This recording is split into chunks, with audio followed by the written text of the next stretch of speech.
Cubs nickel and dime the Braves to an extra inning win. What a great victory. And how about having some of your regular players back off the IL? Good news for the Cubs. How about Ryne Sandberg? No signs of cancer after all the treatment. Hey, a lot of prayers answered there. Javier Assad, tough again. Wasn't his best stuff, but he always gives the Cubs a chance to win. And more. We'll talk about the roster moves, Kyle Hendricks, PCA, doing it in the minor leagues, all that right here on the Cubs Baseball channel. Make sure you like and subscribe. Give us a thumbs up. Thanks for hanging out with us. Hit the bell so you know when something's going on. We got you covered. Here's your invitation to the big show. Ant and I got you right after this.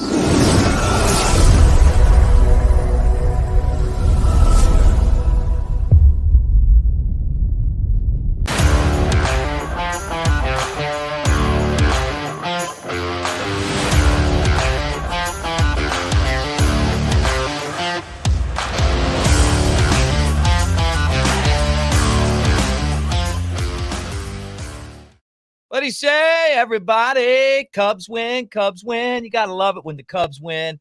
He's at Ant Pasquale 3. I'm at Broadcaster Mick. Great to see you guys. You know who we are by now, but we always introduce ourselves. We're formal like that.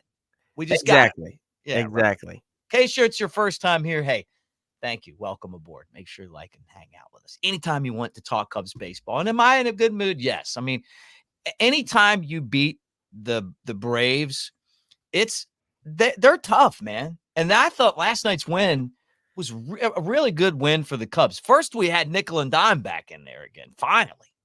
Yeah, and this stretch has been kind of interesting scheduling-wise because you're going Pirates, Braves, then right back to the Pirates and Braves. So it's your second time seeing this team.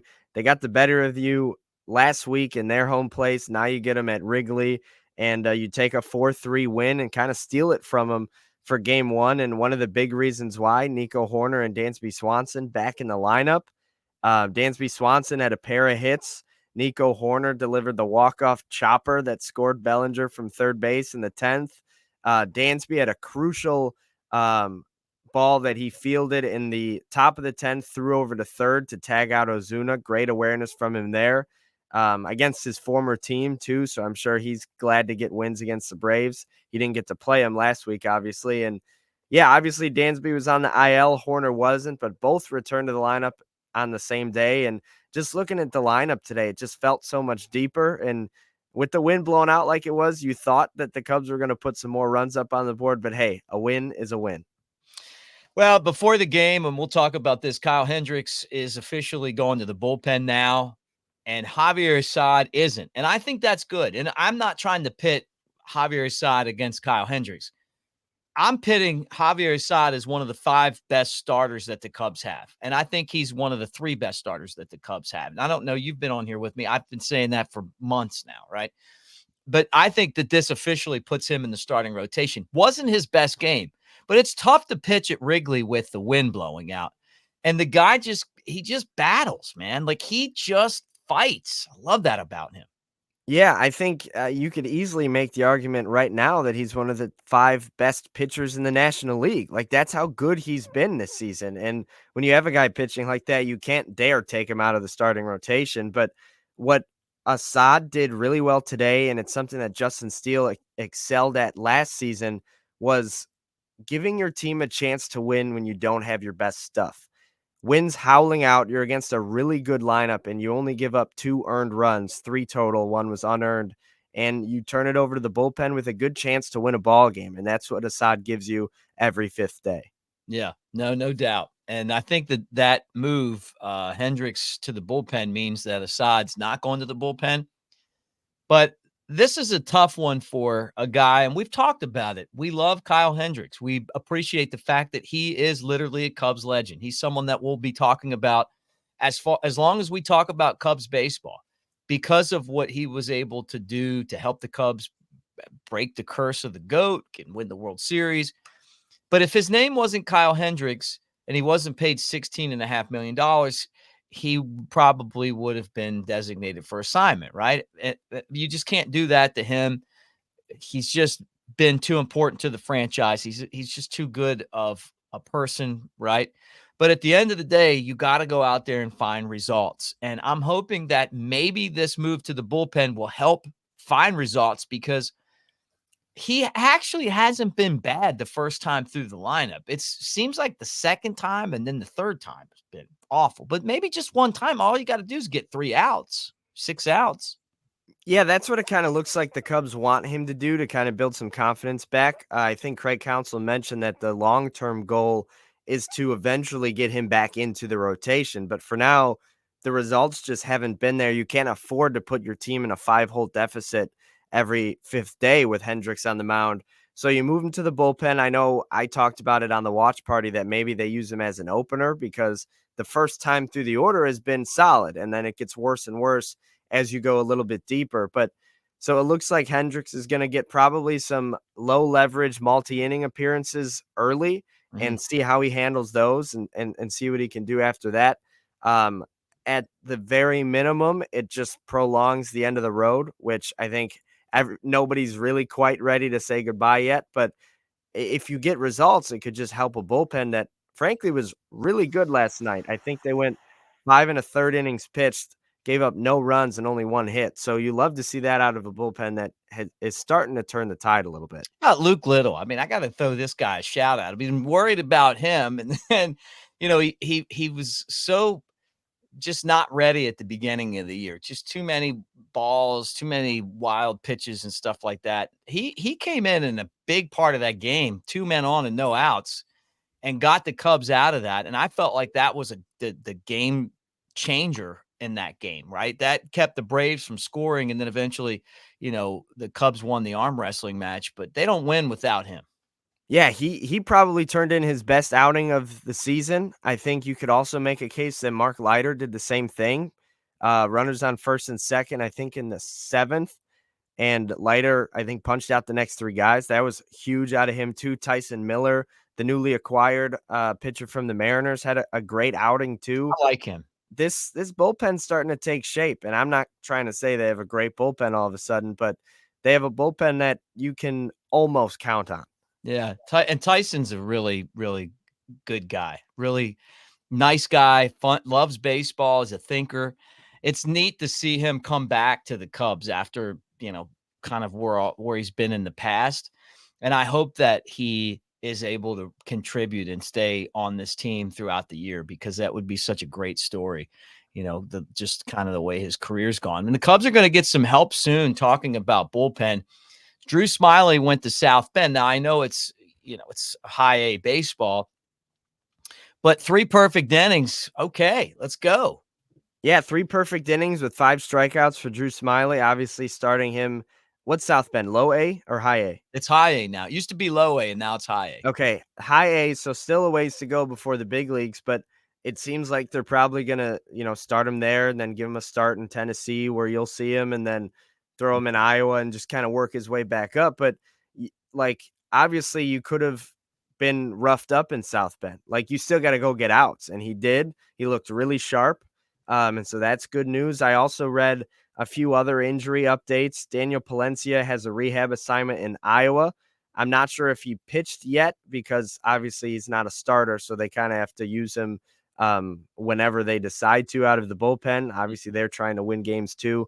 Jordan Wicks threw a bullpen yesterday, so he's making progress toward a rehab assignment. And then both Yency Almonte and Keegan Thompson have started throwing. So there's reinforcements still coming. It feels like the Cubs are finally getting healthy, and there's still 5-6 guys trying to make their way back to return. It's interesting to note most of these guys are like soft tissue type of injuries. Right. Keegan Thompson's is an illness. He was placed on the IL with a viral illness. So I'm not sure Wait, what does that mean? I don't know. I'm not sure like the rehab protocols with that, or if like he's obviously still healthy to throw the ball if he's playing catch, but I'm not sure if he just has to like wait till he's not contagious, or like I don't totally get it. But I think Keegan probably makes the most sense to see back first, just because it's not an arm or hamstring or oblique type of injury. It's an illness. But Almonte, I think, was a shoulder. Wicks, obviously, the arm as well, and Palencia, I think, a shoulder too. So keep an eye on those guys. But yeah, Drew Smyly back in the fold, and hopefully see him in the big league soon. This one was tough. We talked about it on yesterday's show. Then, we kind of found out what the move was probably going to be, and it turned out to be. But we're not surprised at all. I mean, we figured that was going to be the move, right? PCA going to Iowa, right? And it really just has to do with position. You need Vasquez's defense, right? In the big league. So he can play shortstop. The other guys can't. And he can play shortstop at a level that really only he can play it at, or Dansby, Yeah. And Nico playing shortstop, and now he's having injuries. Let's leave Nico at second and bring him up, which we should have done in the first place, and then let that guy be the backup, right? Which is what they did. But it does keep Hollywood Pete in Iowa, and you might need that speed and you might need that outfield defense. But he's back and hitting some bombs. Yeah, he homered yesterday.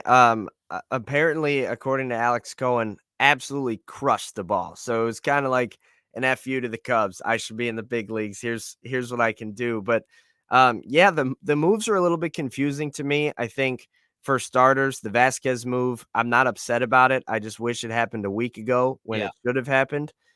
Bringing him up now to sit on the bench behind Swanson and Horner doesn't make a whole lot of sense. Like, he's a guy you definitely could have used as a starter last week, and now he's only going to be in a bench role, which is a little interesting. Madrigal stays on the roster. Mastroboni goes down. That one made a lot of sense. Mastroboni's been really struggling at the plate, and the defense is just not good enough to keep him up. Vasquez plays much better at short and could probably play a better second or third if you needed it. The thing with Nick Madrigal is he has no minor league options. So if the Cubs wanted to get rid of him and bring PCA or keep PCA in the big leagues, they would have had to designate Madrigal for assignment, which I think they're not quite ready to do yet. Unfortunately, PCA is the guy that gets burned through it all. And I see a lot of people clamoring for Brennan Davis to get called up because he keeps whacking the ball in Iowa. But if the Cubs just sent down Crow-Armstrong, they're not looking for another fifth outfielder. So Brennan Davis is kind of blocked too. It'll be interesting to see which one of those two guys makes their way to the big leagues first, because I guarantee you Crow-Armstrong will not spend the rest of the year in Iowa. We both know that. He'll be back soon. But it's just, as you look at this roster, you can't say that you currently have the best 26 guys because Pete Crow's not on it. Right. No, I'm with you. But I also, everything you said, I agree with.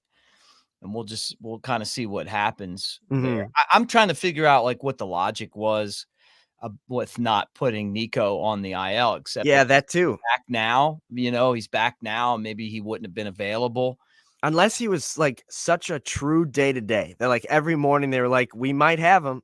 If it wasn't like that, how is he not on the IL? Yeah, right. I'm with you. And then with Brennan Davis, it's only making him more valuable as a trade piece. And he's a guy that I would probably trade if I was the Cubs, because they're going to have to make some deals. And I love it. Keep on building that value. Or, maybe you trade somebody else and then that makes him more readily available to you. But if you're trading someone, I mean, I would say he's the guy who I would probably feel the most comfortable trading amongst the elite prospects, right? I mean, I'm not giving up Owen Casey. I'm not giving up Triantos. It's like he's just so good at bat the ball. He's a guy who could end up being a really big piece of the team in the future. So Brennan Davis is a guy that I would get rid of if I was getting the right piece back. I'm not saying throw him out there for nothing, but I'm saying, you know what, if you're getting back some pitching, then he's a guy that you could definitely think about for that. So Cubs go for the series victory again tonight. More night games at Wrigley. What's going on, man? I thought we played during the day. We didn't even have lights until the 80s, right? Yeah. Night game tonight. Two of the National League's best left-handers on the mound. Justin Steele, who has struggled a little bit since coming back from injury, giving up a lot of homers, which the Braves are not the right team to pitch against if you're having a home run issue. But he's 0-1 with a 5.21 ERA on the season. Up against Max Fried, who has one of the best curveballs in baseball. He's 3-2 on the year with a 3.81. I did a little bit of homework. Both the Cubs and the Braves have excellent numbers against these opposing pitchers. So maybe today's the shootout that you expected yesterday. Obviously, with names like Fried and Steele, you don't expect a lot of runs on the board, but Acuna, Olsen, Albies have pretty good numbers against Steele. And then Bellinger, Suzuki, Horner have all had some success. Happ as well against Max Fried. So it'll be interesting to watch. A lot of stars on the Braves, and all the Cubs stars are getting back into the lineup. So both teams pretty close to full strength. So this should be a fun rest of the series, and hopefully you can secure a series win with a victory tonight. Yeah, good win yesterday. The Braves play the game the right way, man. They're just tough. They come at you. They are a team that when you beat them, you feel like you accomplished something. Exactly.